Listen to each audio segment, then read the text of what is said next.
नमस्कार, मैं हूं कोमल गुप्ता। वी भारत में आपका स्वागत है। हज 2022 में जिले से जाने वाले हज यात्रियों का टीकाकरण और दूसरा कैंप उत्तर प्रदेश हज कमेटी के अधिकृत केंद्र Islamic centre Madina colony Firozabad में लगाया गया, जिसमें 27 हज यात्रियों ने शिरकत की। साथ ही बता दें, हज की ट्रेनिंग उत्तर प्रदेश हज कमेटी के चीफ मास्टर ट्रेनर मौलाना आलम मुस्तफ़ा याकूबी जी ने दी। मौलाना आलम मुस्तफ़ा याकूबी ने यात्रियों को इस वर्ष होने वाली यात्रा से संबंधित जानकारी दी और खास तौर से कहा कि 2 साल बाद हज हो रहा है। कुछ नई सऊदी सरकार ने गाइडलाइन जारी की है, जिसमें यात्री को जद्दा ताइफ जाने की अनुमति नहीं होगी। सीजीआई जद्दा ने पत्र जारी करके बताया। उन्होंने बताया कि RT-PCR रिपोर्ट अनिवार्य है, जो हर यात्री की हज हाउस दिल्ली में होगी, तभी बुकिंग होगी। उन्होंने बताया कि इस वर्ष हर हज यात्री को एयरपोर्ट पर 2100 रियाल, ग्रुप लीडर को पैन कार्ड दिखाकर ही पूरे ग्रुप को मिलेंगे। मौलाना याकूबी ने बताया कि इस वर्ष हज कमेटी ऑफ इंडिया ने स्टैंडर्ड बैग सिस्टम लागू किया है, जिसमें हर हज यात्री को 2 सूटकेस मिलेंगे, जिसके पैसे हज यात्री के अमाउंट में जोड़ लिए हैं। इस वर्ष Islamic centre Madina colony Firozabad में हर हज यात्रियों को गत वर्षों की तरह एहराम दिया गया। कोविड वैक्सीन की दोनों डोज लेना जरूरी है और उनके सर्टिफिकेट्स को पासपोर्ट से लिंक करना जरूरी है, तभी सऊदी सरकार वीजा देगी।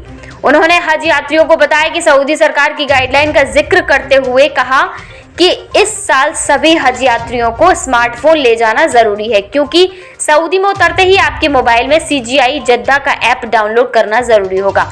इस वर्ष हर वर्ष की तरह सिम कार्ड हर हज यात्री को हज हाउस दिल्ली में मिलेगा, जिसमें हर हज यात्री के थंब इम्प्रेशन लेकर ही सिम कार्ड एक्टिव होगा।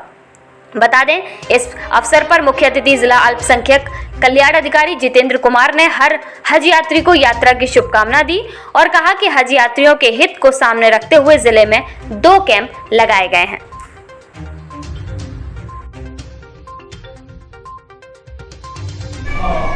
देखिए, हज 2022 की यात्रा स्टार्ट होने वाली है। 6 तारीख से हमारी फ़्लाइटें शुरू हो रही हैं, तो आज उसी क्रम में दूसरा प्रशिक्षण और टीकाकरण ये कार्यक्रम हो रहा है, जिसमें मुख्य अतिथि अल्पसंख्यक कल्याण अधिकारी ज़िला के जितेंद्र कुमार साहब, डॉक्टर दीनदयाल साहब और टीम डॉक्टर शुक्ला साहब, सब लोग यहाँ मौजूद हैं। ज़िले के हज ट्रेनर मौजूद हैं, मैं स्वयं यहाँ मौजूद हूँ, चीफ मास्टर ट्रेनर हज कमेटी ऑफ इंडिया।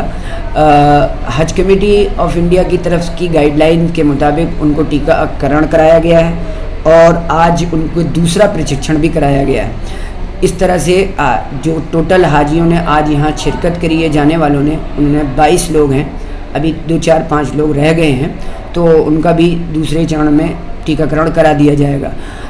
तीसरी बात यह कि कुछ नई guideline consulate general of Jeddah ने जारी करी हैं, जिसको हज कमेटी ऑफ इंडिया ने सर्कुलर की शक्ल में डाल दी है, वो उनकी वेबसाइट पर मौजूद है। उसकी इन्फॉर्मेशन भी आज सभी हज यात्रियों को दी गई है, जिसमें 2-3 अहम बिंदुएं हैं जो बताए गए हैं। उसमें एक ये है कि हर हाजी को उनकी रिपोर्टिंग से पहले दिल्ली बुलाया गया है 72 घंटे पहले, जिसमें उनका RT-PCR टेस्ट होगा और उसकी रिपोर्ट के बाद ही उनकी रिपोर्टिंग होगी और उनकी बुकिंग होगी फ़्लाइट की।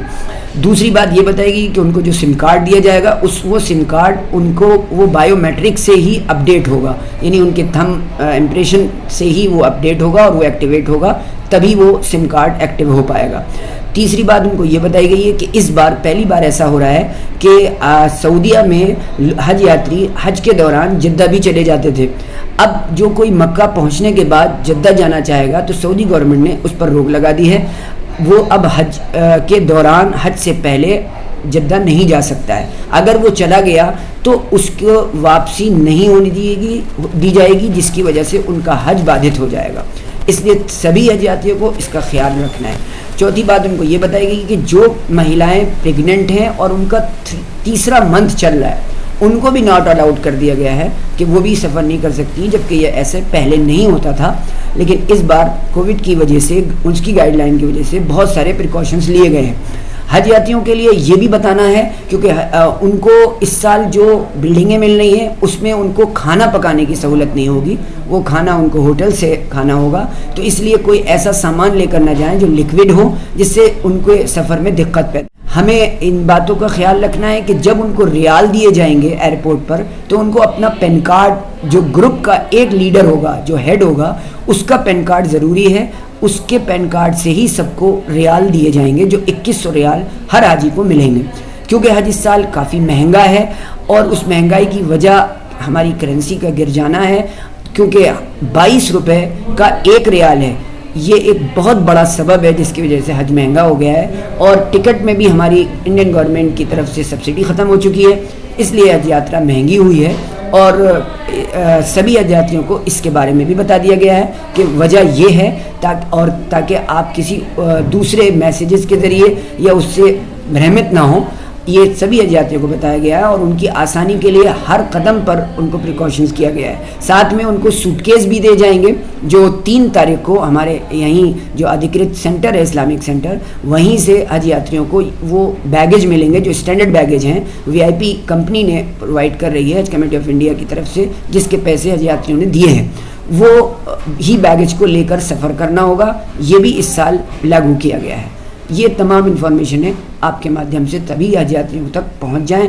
और भी शहरों में, क्योंकि अभी कैंप नहीं हुए हैं और वहाँ प्रशिक्षण नहीं हो रहा है, ये फिरोज़ाबाद पहला डिस्ट्रिक्ट है जहाँ पर सबसे अच्छी सुविधाएं हैं और उन सुविधाओं के साथ साथ इन्फॉर्मेशन है बहुत अपडेट हैं। सारी सुविधाओं के साथ सबसे पहले वैक्सीनेशन पूरे यूपी में हमारे यहाँ हो रहा है। ये भी एक बहुत बड़ी विरायता है और एक बड़ी खूबी की बात है। और इसके लिए हम अपने पूरे हज कमेटी को और हमारे लोगों को और हमारे ख़ास तौर से मेडिकल अथॉरिटीज़ को, CMO साहब को हम बहुत बधाई देंगे कि उन्होंने बर वक्त सही वक्त पर हमारे हज यात्रियों का टीकाकरण कर